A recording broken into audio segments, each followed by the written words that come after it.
안녕하세요. 송파중학교 교사 손유림입니다. 오늘은 사진이나 문서 등 다양한 형태의 자료를 디지털 공간에 저장하여 보관하는 디지털 아카이브에 대해 배워보겠습니다. 디지털 아카이브는 단순히 오래된 문서나 사진을 컴퓨터에 저장하는 것을 넘어서 우리의 역사, 문화, 지식을 디지털 형태로 보존하고 전 세계 사람들이 쉽게 접근할 수 있게 하는 매직박스와 같습니다. 여러분이 좋아하는 음악, 영화, 책들도 디지털 아카이브를 통해 언제든지 손쉽게 찾아볼 수 있죠. 오늘 수업을 통해 우리는 이 디지털 보물창고가 어떻게 작동하는지, 그리고 우리 삶에 어떤 영향을 미치는지 탐구해 볼 것입니다. 여러분이 직접 디지털 아카이버가 되어 우리 반의 역사를 디지털 자료로 정리하여 가상의 공간에 정리해 보면 어떨까요? 그럼 수업을 시작해 보겠습니다. 오늘 수업은 생각 열기, 학습하기, 활동하기, 정리하기로 진행됩니다. 생각 열기에서는 디지털 아카이브의 개념과 필요성을 배우고 학습하기에서는 디지털 아카이브의 다양한 사례를 알아보겠습니다. 활동하기에서는 우리 반 아카이브를 기획하고 패들렛을 활용하여 실제 아카이브를 구성하는 실습을 해보겠습니다. 마지막 정리하기에서는 오늘 배운 내용을 복습하고 OX 퀴즈를 풀어보겠습니다. 우리 반의 추억을 종이나 사진으로 보관한다면 언제 어디서든 꺼내보기 힘들겠죠? 그런데 이러한 기록들을 디지털 공간에 저장한다면 어떻게 될까요? 보고 싶은 생각이 들 때마다 손쉽게 찾아보고 추억할 수 있겠죠. 이렇듯 디지털 아카이브는 전 세계 어디서나 인터넷 접속이 가능한 경우 쉽게 접근할 수 있어 접근성을 향상했다는 장점을 가지고 있습니다. 1년 동안 차곡차곡 쌓은 우리 반의 활동과 경험을 추억하고 공유하는 방법에는 어떤 것이 있을까요? 학급용 SNS 계정을 만들 수도 있고, 공유 드라이브를 만들어 사진을 모을 수도 있고, 학급 문집을 만들어 서로의 생각을 글과 그림으로 기록할 수도 있습니다. 오프라인과 온라인 공유 방법을 다양하게 생각해 봅시다. 우리는 왜 지나간 일을 정성스럽게 기록하고 보존하는 것일까요? 역사를 기억하고 옛 자료를 보존하는 것은 단지 과거를 돌아보는 행위가 아니라 우리의 현재를 더 잘 이해하고 미래를 효과적으로 준비하는 데 꼭 필요한 과정입니다. 전쟁기념관 아카이브는 6.25 전쟁과 같이 한반도에서 일어난 전쟁에 관한 중요한 사실을 사진, 편지와 같은 객관적 자료를 정리하여 이야기를 전달하는 디지털 공간입니다. 이를 통해 우리는 전쟁이 얼마나 슬프고 아픈 일인지 배우고 왜 평화를 지켜야 하는지 깨달을 수 있습니다. 잘 정리된 자료들은 역사를 정확히 배울 수 있는 교육 자료가 되며 미래에 같은 실수를 반복하지 않도록 도와줍니다. 아카이브란 문서, 기록물, 자료 등을 체계적으로 수집하고 보관하는 곳을 의미합니다. 또 아카이빙이란 아카이브의 동사적 형태로서 자료를 체계적으로 보관하는 과정을 의미합니다. 디지털 아카이브는 이 전통적인 아카이브 개념을 디지털 기술과 접목하여 현대적 형태로 진화한 기록 보관소입니다. 인터넷 기술이 발전하면서 네트워크를 통해 쉽게 자료에 접근하고 공유할 수 있는 시스템이 구축된 것입니다. 예전처럼 서류를 보관하는 상자도 넓은 공간도 필요 없어서 적은 비용으로 자료를 영구적으로 보관할 수 있습니다. 오늘 수업에서는 디지털 아카이브의 특징을 이해하고 우리 반의 추억을 디지털 아카이브 형태로 정리하는 실습을 해보겠습니다. 디지털 아카이브의 장점 3가지를 알아보겠습니다.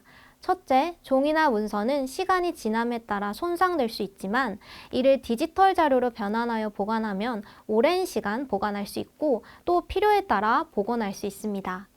둘째, 자료를 보관하는 건물이나 수납장이 필요하지 않아 시설 구축 비용이 들지 않고 디지털 기술만 있다면 누구나 쉽게 사용할 수 있습니다.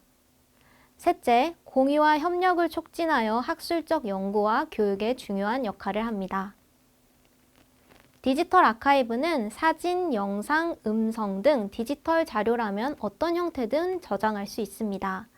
아무리 오래된 문서나 그림이라 할지라도 이를 잘 스캔하여 컴퓨터 파일로 만들면 됩니다.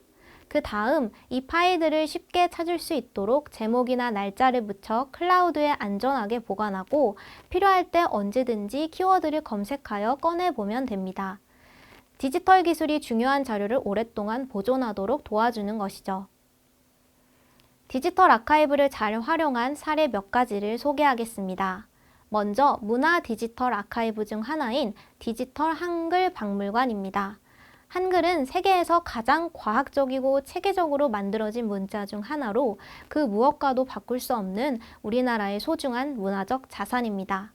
한글과 관련된 자료를 체계적으로 보존하고 접근 가능하게 만드는 작업은 이러한 역사적, 문화적 가치를 미래 세대에 전달하고 한국인의 정체성과 문화적 자긍심을 강화하는 데 중요한 역할을 합니다.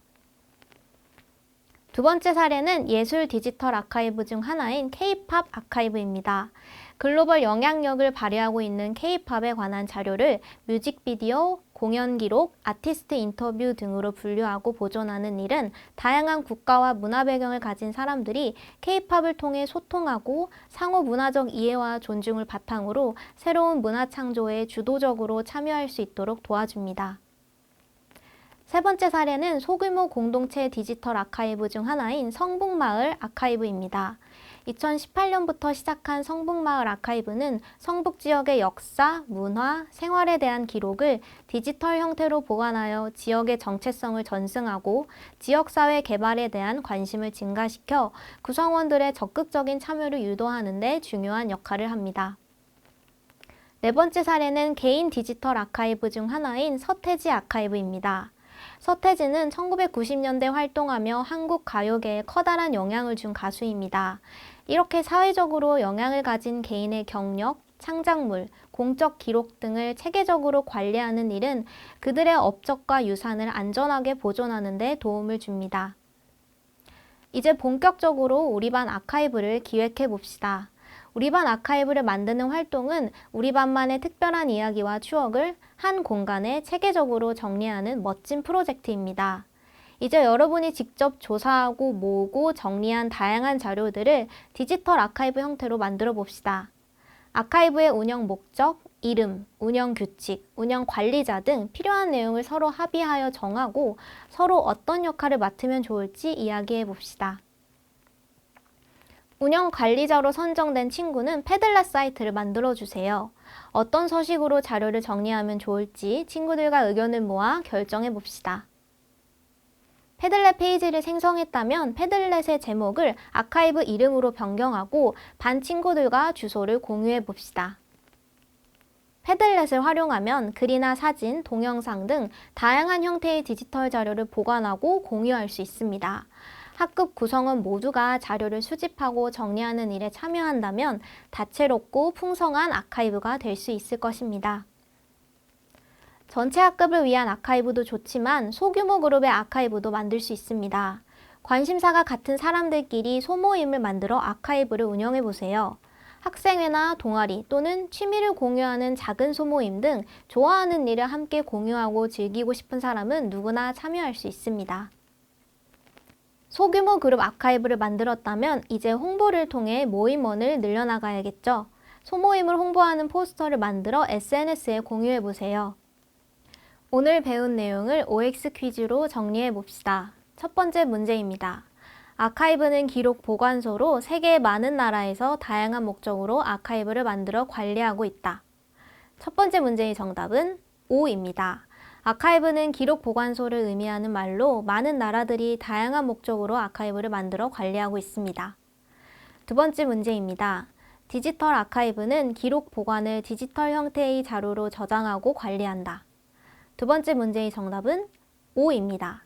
디지털 아카이브는 디지털 형태의 자료를 저장하고 관리하는 온라인 기록 보관소입니다. 세 번째 문제입니다. 디지털 아카이브를 만들기 위한 도구로는 패들렛뿐이다. 세 번째 문제의 정답은 X입니다. 디지털 아카이브를 만들기 위한 도구에는 패들렛, 공유 드라이브, 블로그 등 다양합니다. 네 번째 문제입니다. 디지털 아카이브는 문화예술뿐만 아니라 소그룹 공동체 또는 개인도 만들 수 있다. 네 번째 문제의 정답은 O입니다. 오늘 배운 성북마을 아카이브, 서태지 아카이브처럼 소그룹 공동체와 개인도 얼마든지 디지털 아카이브를 만들어 관리할 수 있습니다. 지금까지 우리는 디지털 아카이브의 개념을 배우고 직접 우리 반만의 특별한 아카이브를 만들어 보았습니다. 여러분 모두가 함께 모은 자료와 추억들은 앞으로 언제든지 돌아볼 수 있는 소중한 보물이 될 것입니다. 수업을 마치며 여러분이 앞으로 만들어갈 수많은 이야기가 더욱 풍부하고 다채롭기를 기대합니다. 수고하셨습니다.